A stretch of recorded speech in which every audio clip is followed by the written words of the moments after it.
नमस्कार, मैं हूं एकता सोडी और आपसे मुलाकात हो रही है देसा में देश में। देसा में देश के आज के इस एपिसोड में हम बात करेंगे हमारे इतिहास से जुड़ी हमारी धरोहर की, हमारी संस्कृति, हमारी पुरातन ज़िंदगी से जुड़ी हमारी उन चीज़ों की जो बहुत इम्पॉर्टेंट किरदार निभाते हैं हमें हमारा वर्तमान समझने में और हमारे आने वाले कल यानी हमारे भविष्य के लिए, एक बेहतर भविष्य के लिए हमें प्रेरित भी करती है। अगर हम बात करें हमारे हरियाणा की, तो आज का हरियाणा जितना विकसित है, जितना समृद्ध है, उतनी ही समृद्ध और गौरवशाली उसकी पुरातन प्राचीन संस्कृति है।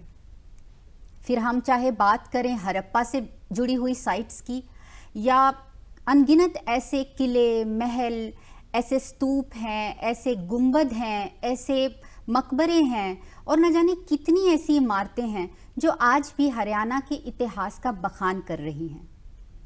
इन्हीं अमूल्य विरासत, सांस्कृतिक विरासतों को जो संभालने की जिम्मेदारी है वो हमारे एक विभाग के ऊपर होती है जिसे हम पुरातत्व विभाग कहते हैं।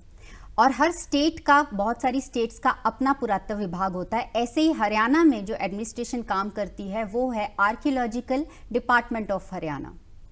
अब ये विभाग क्या है, इनकी क्या जिम्मेदारियां हैं, ये कैसे काम करते हैं, जो लोकल लोग हैं उनसे इनको क्या सहायता मिलती है, वो कैसे इनका साथ देते हैं, आज के एपिसोड में इस सब चीज़ों पर चर्चा करेंगे। और इस चर्चा के लिए हमारे साथ जो एक्सपर्ट जुड़े हैं वो हैं डॉक्टर बनानी भट्टाचार्य।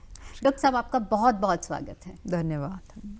सबसे पहले शुरुआत डॉक्टर साहब इस चीज़ से करना चाहेंगे कि ये जो संरक्षण है पुरातत्व, इसकी ज़रूरत क्यों है? सबसे बड़ी बात है, आप विरासत का बात कर रहे हो जी। तो जब विरासत का बात कर रहे हो उसको प्रिजर्व करना हम लोगों का धर्म है बेसिकली। आप घर में कुछ भी चीज़ होते हैं आप संभाल के रखते हो। बिल्कुल। क्यों रखते हो? जी। तो उसको संरक्षण करते हो। जी। तो ऑल ओवर हरियाणा में भी अगर हम देखें बहुत सारे मॉन्यूमेंट्स हैं जिसमें जैसे आप अभी बता रहे थे पैलेसेस है, हवेलीज है, बावली है, फिर मकबरा है, गुंबद है, मस्जिद है, टेम्पल्स है, बौद्ध स्तूप हम लोग देखते हैं। तो काफ़ी सारे मॉन्यूमेंट्स हैं और उसके साथ है साइट्स जिसको हम लोग बोलते हैं या जो डिफरेंट सिविलाइजेशन के साथ जुड़ा होते हैं जी। तो इनको हम लोग रखते हैं क्योंकि ये हम लोग इतिहास का साक्ष्य है, तो evidence of the ancient time. तो उसी से हम लोगों को पता चलता है कि कहाँ हम लोग थे, अभी कहाँ पे हम लोग हैं। उसमें जो लिगेसी है उसको दिखाते हैं। तो उसको जितना हम लोग प्रिजर्व कर सकते हैं फ्यूचर जनरेशन के लिए और भी अच्छा होगा, उसको पता चलेगा कि हम लोग कहाँ से आए हैं। तो इसलिए उसको बहुत ज़रूरी है जी। इससे पहले कि हम इन्हीं पुरातन इमारतों और संस्कृति की बात करें, सबसे पहले विभाग के बारे में जानते हैं। हमारे व्यूअर्स के लिए हम आपसे जानना चाहेंगे कि ये पुरातत्व विभाग क्या है, कैसे काम करता है? पुरातत्व विभाग जो हरियाणा का है, इसका पूरा नाम है आर्कियोलॉजी एंड म्यूजियम्स डिपार्टमेंट, पुरातत्व एवं संग्रहालय विभाग जी। तो दोनों ही हम लोगों के पास है। म्यूज़ियम भी हम लोग देखते हैं और उसके साथ साथ हम लोगों को जो आर्कियोलॉजिकल साइट है, मॉन्यूमेंट्स है, उसको हम लोग देखते हैं। बेसिकली हेरिटेज को हम लोग प्रिजर्व करते हैं। 1972 में ये इसका विभाग का एस्टैब्लिशमेंट हुआ था। एंड अभी जैसे ये जो एडमिनिस्ट्रेटिव सेक्रेटरी होते हैं उनके अंदर, जैसे हेरिटेज एंड टूरिज्म के अंदर archaeology and department, museum department आते हैं। मेन काम हम लोगों का है कि आप साइट को आइडेंटिफाई करना, कहाँ कहाँ पे साइट है, क्योंकि ऑल ओवर हरियाणा में बहुत सारे साइट है। फिर मॉन्यूमेंट जिसको हम लोग इमारत बोलते हैं, तो मॉन्यूमेंट में काफ़ी सारे वैरायटी है। अभी जिसके बारे में मैंने जिक्र किया था, तो ये सबको जितना भी है वो उसको प्रोटेक्ट करना, प्रोटेक्शन के बाद उसको प्रिजर्व करना, ये हम लोगों को मेन मैंडेट है। उसके साथ जैसे खुदाई का है, एक्सकवेशन है, फिर म्यूज़ियम सेटअप है, फिर अवेयरनेस प्रोग्राम्स है। क्योंकि लोगों में जितना जागरूकता हम लोग लेके आ पाएंगे विरासत की तरफ, वो उतना ही देश के लिए अच्छा है। क्योंकि ये सिर्फ एक सब्जेक्ट नहीं, ये आपका इकोनॉमिकली और माने सोशियो इकोनॉमिकल स्टडीज़ में अगर हम लोग जाते तो इसी से काफ़ी सारे लोगों को बेनिफिट होते हैं। तो सब कुछ मिला के आर्कियोलॉजी एंड म्यूजियम्स डिपार्टमेंट है, तो उसको आगे करने के लिए। जी, लोगों की बात हम कर रहे थे कि अवेयरनेस होनी चाहिए, तो ऑब्वियसली कोई भी काम हम जब करते हैं फिजिकल लेवल पे, ग्राउंड लेवल पे, फील्ड लेवल पे, जो वहाँ के लोकल्स हैं, जो वहाँ के जन समुदाय हैं, जो वहाँ रहते हैं, उनकी सहायता के बिना कोई भी काम करना पॉसिबल ही नहीं होता। तो हमारे इस विभाग को कितनी मदद मिलती है और किस तरह से लोग सहयोग करते हैं? हरियाणा का एक खासियत है बहुत ही कि हॉस्पिटलिटी जी जो है वो अमेजिंग, क्योंकि मैं फील्ड में काम करती हूँ, मैं गांव-गांव में जाती हूँ, तो जो हॉस्पिटलिटी देखा तो बहुत ही अच्छे हैं जी। क्योंकि originally I am not from Haryana, I am from Bengal. And दूसरी बात है कि जब भी हम लोग कोई साइट पे जाते हैं तो जब खुदाई स्टार्ट करते हैं लोकल लोगों को हम लोग एंगेज करते हैं, क्योंकि उनका ना एक अटैचमेंट हो जाता है साइट की तरफ। तो वो हम लोग जैसे 3 मास 3 मंथ्स या 4 मंथ्स हम लोग एक्सकवेशन करते हैं, तो हम लोगों के साथ वो भी रहते हैं। इवन एक इंसिडेंट बताओ कि जैसे खुदाई जब करते हैं तो लास्ट मोमेंट पे जैसे फरवरी मार्च में आधी तूफान ये आ ही जाते हैं, रात 2:30 बजे 3 बजे एक फ़ोन करो तो पूरा वो लोग आ जाते हैं, क्योंकि साइट को ढकना पड़ता है हम लोग को। तुरंत बारिश हो जाएगा तो नीचे जो स्ट्रक्चर हम लोग निकाले या कोई भी एविडेंस निकाले वो ख़त्म हो जाएगा, तो तुरंत वो लोग आ सकते हैं, मतलब चले आते हैं। हम लोग डिपार्टमेंट का जो हम लोग रहते हैं फील्ड में, तो उसके साथ वो लोग हाथ मिला के काम करते हैं। कुछ भी प्रॉब्लम है तुरंत उसका सॉल्व करते हैं। तो लोकल लोगों के बिना कोई भी काम संभव नहीं है, इवन मॉन्यूमेंट के लिए भी। दूसरी बात है, जब भी ये लोगों को पता चलता है ये साइट का इतना इम्पोर्टेंस है, वो दूसरे को भी बताते हैं। एक्सकवेशन के टाइम पे बाहर से भी लोग आते हैं और वो लोग मतलब खुद लेके आते हैं कि आप देखो हम लोग इधर काम कर रहे हैं। तो ये तो है ही, without their participation it's not possible. जी, और लोकल नॉलेज भी उनको जो बिकॉज़ वो कई पीढ़ियों से वहाँ रह रहे हैं। कभी कभी हम लोग जैसे साइट आइडेंटिफाई करने जाते हैं तो लोकल जो ट्रेडिशन है, ओरल हिस्ट्री है, वो हम लोगों को बहुत हेल्प करते हैं। जो गांव में जो एजेड लोग हैं, जब उनके साथ हम लोग बात करते हैं तो तब बता देते हैं आप इधर देखो, आप उधर देखो, आपको मिल जाएगा। तो काफ़ी सारे साइट हम लोग इसी हिसाब से भी आइडेंटिफाई किए हैं। मैं वही पूछना चाह रही थी कि आपका विभाग ये कैसे डिसाइड करता है कि कौन सी साइट है या किस जगह पे हमें एक्सकवेशन करनी चाहिए? या एक्सकवेशन का तो बाद में आते हैं, पहले तो आता है साइट आइडेंटिफिकेशन, क्योंकि जब तक हम लोग एरिया आइडेंटिफाई नहीं करें, बस साइट का नहीं देखे, तब तक हम लोग काम नहीं कर पाएंगे। तो साइट आइडेंटिफिकेशन एक तो हम लोगों को लिटरेचर सर्वे पहले करते हैं। तो जितना भी हरियाणा गेजेटियर का हम लोग देखते हैं या पुराना जितना भी आपका लिटरेचर है उसको हम लोग स्टडी करते हैं। फिर जब कभी जगह पे हम लोग जैसे एक्सप्लोरेशन में विलेज टू विलेज होते हैं तो हम लोग जाते हैं, कोई जगह पे कोई भी टिब्बा या माउंट देखते हैं, इधर खेड़ा भी बोलते हैं, थे भी बोलते हैं। तो जाके पता चल जाता है, अगर लोगों को पूछे कि किसी के घर में हम लोग कुछ माने पॉटरी देखा, सेरामिक्स देखा, पुराना पॉटरी समझ में आ गया, तो पूछते हैं ये कहाँ से मिला है, तब बोलते ये तो वो वाला टिब्बे से मिला है। तो कभी कभी होता है कि टिब्बा ख़त्म हो गया, मैंने पूरा एग्रीकल्चरल लैंड बना दिया। जैसे सिसोवाल करके एक साइट है, बहुत ही रिच साइट था, अभी ऑलमोस्ट ख़त्म हो गया है। तो बट अभी भी पॉटरीज उधर मिलते हैं। हम लोगों का मेन कल्चरल मटेरियल होता है पॉटरी, ठीकरे जिसको बोलते हैं। तो उसी के बेस पे हम लोग सरफेस देखते हैं, सरफेस में हम लोग को क्या क्या एविडेंस मिलता है, उसी के ऊपर बेस करके उसका क्रोनोलॉजी बनाते हैं, एक टेंटेटिव क्रोनोलॉजी। फिर इम्पोर्टेंस देखते हैं उसका क्या इम्पोर्टेंस आ रहा है, तो उसके बाद हम लोग खुदाई का लेते हैं। बट खुदाई के लिए मतलब एक्सकवेशन के लिए लाइसेंस लेना पड़ता है गवर्नमेंट ऑफ इंडिया से। ये नॉट ओनली फॉर हरियाणा, ये ऑल ओवर इंडिया का एक Mandatory हाँ ये वाला है कि आपको लेना पड़ेगा। उसमें एएसआई का खुद को भी लेना पड़ता है, स्टेट आर्कियोलॉजी डिपार्टमेंट या जैसे यूनिवर्सिटीज़ या कोई भी इंस्टीट्यूशन काम करना चाहते हैं तो सबको उधर से लाइसेंस लेना पड़ता है। 1 साल का लाइसेंस होते हैं, उसमें आप काम करके फिर नेक्स्ट ईयर के लिए आप अप्लाई करोगे। तो वो टाइम टू टाइम चेक होता है कि आपने जो खुदाई किया है उसका क्या रिपोर्ट है, तो उसी हिसाब से उसको नेक्स्ट टाइम लाइसेंस मिलते हैं।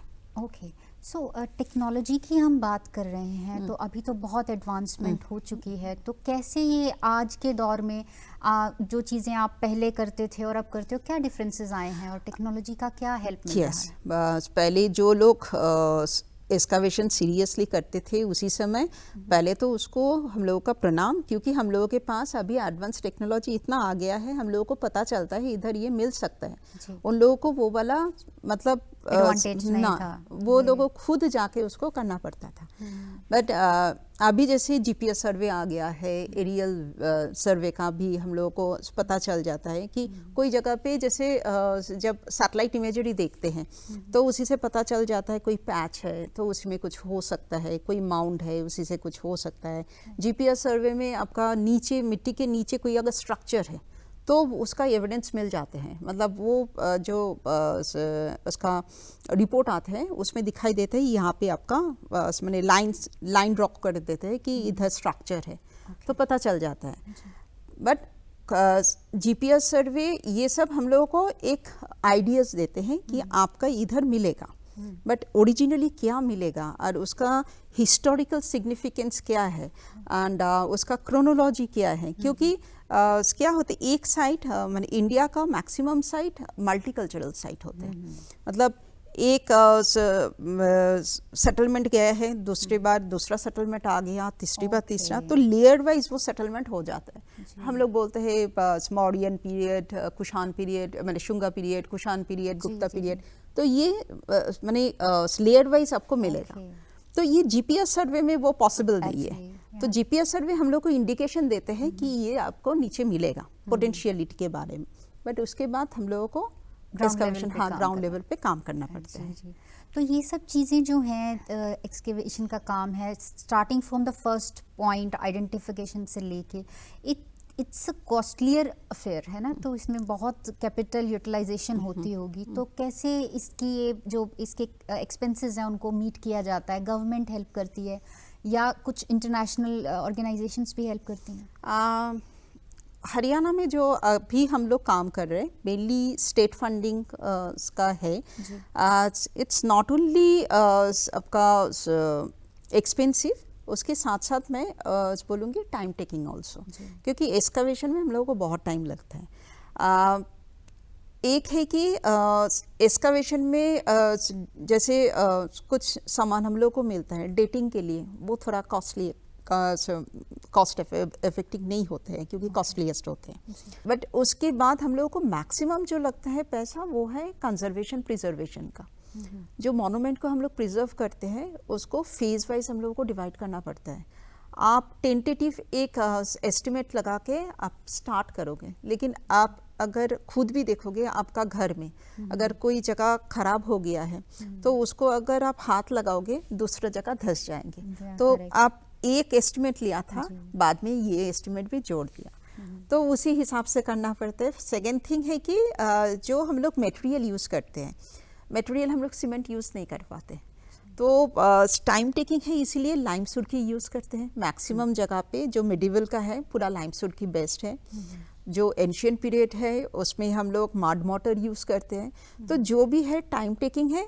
और जैसे चूना, सुर्खी, फिर आपका जैसे ब्रिक्स जो है जो यूज़ करते हैं, ओरिजिनल जो ब्रिक्स है उसको लाना, तो इसमें काफ़ी पैसा लग जाते हैं, एस्टिमेटेड कॉस्ट ज़्यादा ही होते हैं। तो मैक्सिमम फंडिंग हम लोगों को स्टेट से होता है। अभी जैसे इस बार वी आर वेरी फॉर्चुनेट, हम लोगों को 210 करोड़ मिला है for conservation of monuments and site NCR region में। तो हम लोगों को दो पार्ट में इसको डिवाइड किया है। एक नारनौल वाला अलग से किया था और बाकी रेस्ट ऑफ द एनसीआर एक अलग एस्टिमेट गया था। नारनौल इसीलिए अलग किया कि नारनौल में हम लोगों का बहुत सारे स्टेट प्रोटेक्टेड मॉन्यूमेंट है एंड इट्स रियली फैबुलस। माने पहले इतना जर्जर हालत में है, लास्ट 2 ईयर से हम लोग काम कर रहे हैं, इतना उभर के आ रहे हैं। मतलब कोई भी मतलब लोग जाते हैं कि Haryana mainly halt station, but अभी कोई अगर महेंद्रगढ़ नारनौल में जाएंगे तो जाके सीधा राजस्थान जाने का ज़रूरत नहीं है, आप इधर ही देखोगे। बहुत सुंदर आ गया है। नूह में भी हम लोग कर रहे हैं। नूह में एक देहरा मंदिर है जो मेन माने ओनली जैन मंदिर बचा हुआ, तो वो भी बहुत सुंदर है। तो और कुछ जगह पे हम लोगों को CSR फंडिंग भी मिल रहा है। 2 जगह पे, एक बादशाहपुर बावली है जो गुड़गांव में है, एक नूह में है, टूम कॉम्प्लेक्स है, उसमें 7 टोम्ब है, उसका भी हम लोगों को CSR फंड से हम लोग करा रहे हैं। तो सभी मिल रहे हैं। बट हरियाणा गवर्नमेंट का काफ़ी सपोर्ट है इसमें। हाँ। जी हाँ, जैसे कि देखा जाए तो सेंटर लेवल पे जो हमारा आर्कियोलॉजिकल सर्वे ऑफ इंडिया है वो सेंटर लेवल पे काम कर रहा है। इसके अलावा जैसे हरियाणा का अपना एक स्टेट सर्वे का डिपार्टमेंट है, तो ये जो अलग अलग ऑर्गेनाइजेशंस हैं ये कैसे एक दूसरे से मिल के काम करते हैं, या कहाँ इनकी बाउंड्रीज कैसे सेट की जाती हैं? Archaeological survey of India mainly जो आपका नेशनल इम्पोर्टेंस का है, उसी हिसाब से प्रोटेक्शन का काम करते हैं। एंड हम लोगों का उसके बाद जो है वो जितना स्टेट लेवल पे इम्पोर्टेंस है, तो वो स्टेट गवर्नमेंट के पास आ जाता है। कुछ साइट ऐसे ही भी है कि बहुत ही इम्पोर्टेंट साइट है, वो भी स्टेट गवर्नमेंट के पास है। एंड इस बार जैसे और भी हुआ है, जैसे आगरा में अभी हम लोगों को एक्सकवेशन चल रहा है, और वो एक्सकवेशन एंड टोटल प्रोजेक्ट को फंडिंग कर रहे हैं हरियाणा गवर्नमेंट। जो साइट है Agra is centrally protected, but उसका फंडिंग कर रहा है स्टेट गवर्नमेंट। हाँ। तो पूरा लायबिलिटी जो भी है वो स्टेट गवर्नमेंट बेयर कर रहे हैं। उसमें काफ़ी अच्छा प्रोजेक्ट लिया है।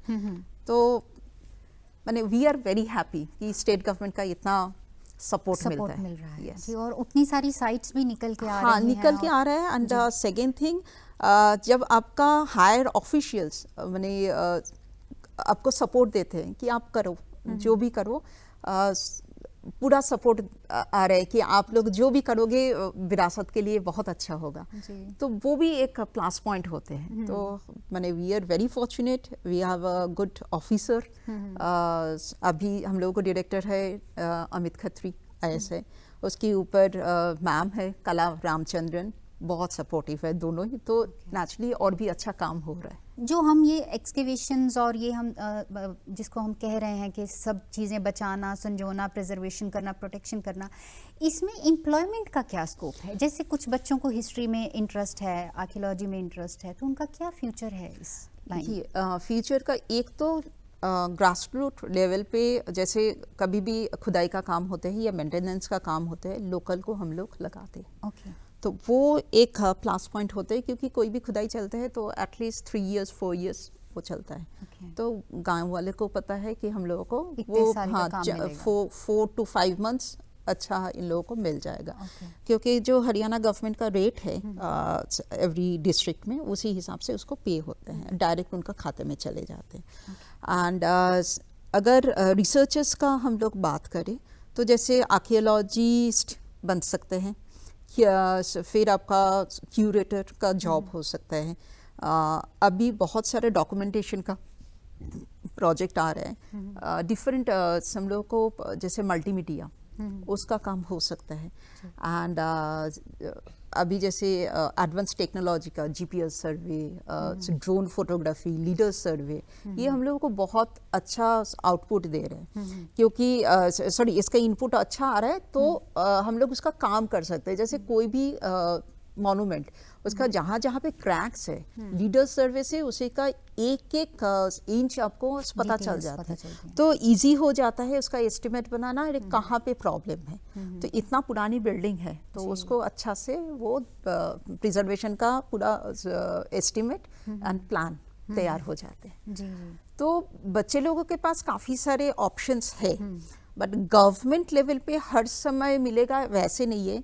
बट रिसर्च एसोसिएट करके जोड़ सकते हैं, डॉक्यूमेंटेशन प्रोजेक्ट में जोड़ सकते हैं। बच्चे लोग भी उतना अवेयरनेस भी नहीं है कि इस फील्ड में आके क्या मिलेगा, क्योंकि अभी हरियाणा में जितना यूनिवर्सिटीज़ है तो उसमें फील्ड वर्क कराना बहुत ज़रूरी है। तो बच्चे लोग जितना मतलब जब भी मटेरियल आप हाथ में लोगे तो उसका जो एक इम्पैक्ट होते हैं सिर्फ थियोरी में वो वाला इम्पैक्ट नहीं। हाँ। कि जैसे कि बहुत जो यंगर एज होती है उसमें क्यूरियोसिटी ज़्यादा होती है, तो अगर हम उस लेवल के जो हमारी ऑडियंस है इन अ वे, उनको अगर हम आर्कियोलॉजी से कनेक्ट करते हैं तो शायद उनके लिए फ्यूचर में उसमें इंटरेस्ट लेना और उसके लिए और रिसर्चेस करना वो ज़्यादा एक स्कोपफुल चीज़ है। क्योंकि हम लोग जैसे बीच बीच में ना मैंने डिफरेंट प्रोजेक्ट्स कराते हैं, जैसे कंजर्वेशन का कोर्स हो जाता है या कोई वर्कशॉप कराते हैं, तब स्टूडेंट लोगों का जो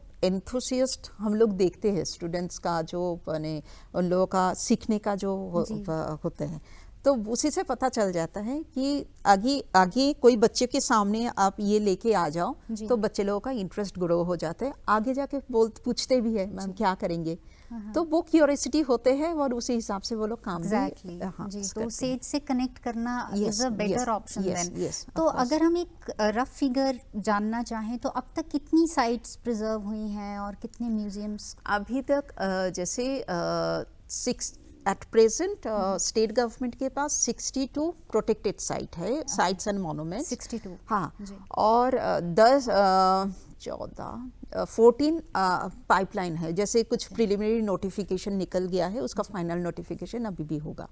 तो ऐसे है, कुछ साइट्स ऑलरेडी आइडेंटिफाइड हो गया है, मैंने टोटल 110 का हम लोगों का अभी का प्लान है जो ऑलरेडी सीएम से भी अप्रूव हो गया है। तो म्यूजियम्स जो आप कहते हैं कि हम इनको म्यूजियम में कन्वर्ट करते हैं, ऑब्वियसली तभी टूरिस्ट या विजिटर्स वहाँ आएंगे, तो अभी तक कितने म्यूजियम्स रेडी हैं और कितनों का फ्यूचर में प्लान है? अभी जैसे 6 म्यूजियम हम लोगों को एग्जिस्टिंग जो म्यूजियम है उस 6 है, उसमें साइट म्यूजियम भी है, बाकी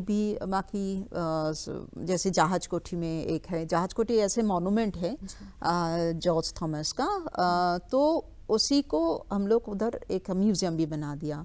फिर आपका जयंती देवी में है, फिर सबका रोहतक में छोटू राम का एक म्यूजियम है, भीमा देवी साइट म्यूजियम, तो वैसे करके 6 म्यूजियम है। और अभी जैसे जो पाइपलाइन में मैंने चल रहा है काम, स्टेट म्यूजियम ऑलमोस्ट बिल्डिंग खड़ा हो गया है और उसके साथ अभी अप्रूवल भी हो गया है कि जो कंसेप्ट डिज़ाइन है वो भी अप्रूव हो गया है, काम स्टार्ट होने वाला है। तो Rakhigarhi, Kunal museum and state museum, ये तीनों ऑलमोस्ट मैंने ग्राउंड में मैंने चल रहा है काम इसका। आगे प्लान है झज्जर गुरुकुल का जो है उसी का म्यूजियम बनाने का, उसका भी अप्रूवल मिल गया है। एंड 2 म्यूजियम और भी आ रहा है, एक सिख म्यूजियम, एक गुरु रविदास म्यूजियम, तो वो कुरुक्षेत्र में बनेगा। तो काफ़ी सारे म्यूजियम प्रोजेक्ट अभी चल रहे हैं, पाइपलाइन भी है और चल भी रहे हैं। तो सिर्फ इंडिया में ही नहीं, अगर हम इन टोटल बात करें पूरे वर्ल्ड में, टूरिज्म और आर्कियोलॉजी जो है वो काइंड ऑफ पैरेलल चलते हैं कि जितनी आपकी आर्कियोलॉजिकल साइट्स होंगी उतना टूरिस्ट अट्रैक्ट होगा। तो जो हमारा डिपार्टमेंट है वो टूरिज्म के लिए क्या एफर्ट्स कर रहा है और क्या फ्यूचर प्लान्स हैं? एक तो है कि सभी साइट में टूरिस्ट अट्रैक्ट नहीं होते हैं, सभी मॉन्यूमेंट में भी नहीं, बट कुछ जगह पे ऑफ कोर्स आते हैं, जैसे राखीगढ़ी अभी बहुत ही ज़्यादा हाइप में है, क्योंकि लोग जाते हैं, इवन डिपार्टमेंट से टाइम टू टाइम टूर करा रहे हैं उधर। हम लोग साइट पे अभी जैसे लास्ट ईयर हम लोगों का राखीगढ़ी महोत्सव हुआ था, मतलब एक दिन में इतना ज़्यादा लोग आए थे, तो 3 दिन का प्रोग्राम था, बट अनफॉर्चुनेटली डेथ हो गया था चौटाला साहब का, तो इसीलिए उसको पोस्टपोन करना पड़ा। लेकिन जो उसका इम्पैक्ट हम लोग देखे थे, इट्स ह्यूज, मतलब स्कूल, कॉलेज, यूनिवर्सिटीज़, गांव वाले, शहर से लोग आ रहे हैं, तो इट्स अ ह्यूज वन, तो वो बहुत अच्छा लगा था। एंड राखीगढ़ी में ऑलमोस्ट हम लोग not only Rakhigarhi, actually all over Haryana में हम लोग time to time heritage tour करा रहे हैं, हेरिटेज वॉक हो रहा है, हेरिटेज बैठक है, डिफरेंट हेरिटेज इवेंट्स हो रहे हैं। हेरिटेज इवेंट्स में हम लोगों का वर्कशॉप होते हैं, स्क्वीज कंपटीशन होते हैं, पोस्टर कंपटीशन होते हैं।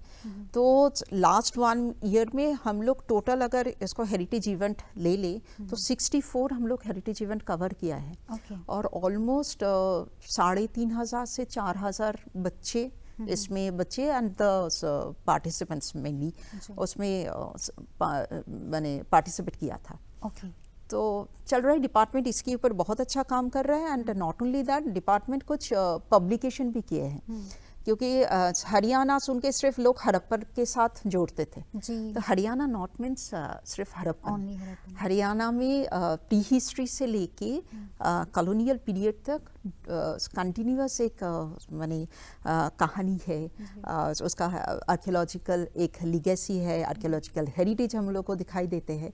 तो उसी के ऊपर हम लोग बुक्स भी निकाल दिया, जैसे आवर हरियाणा सीरीज है जिसमें pre history, then Sindhu Saraswati civilization, then early history of Haryana, and then medieval and beyond, माने colonial period तक हम लोग उसको कवर किया है। उसका बहुत अच्छा डिमांड है। इवन हम लोग उसका माने उस बुक को हम लोग अमेजन में भी चढ़ाया।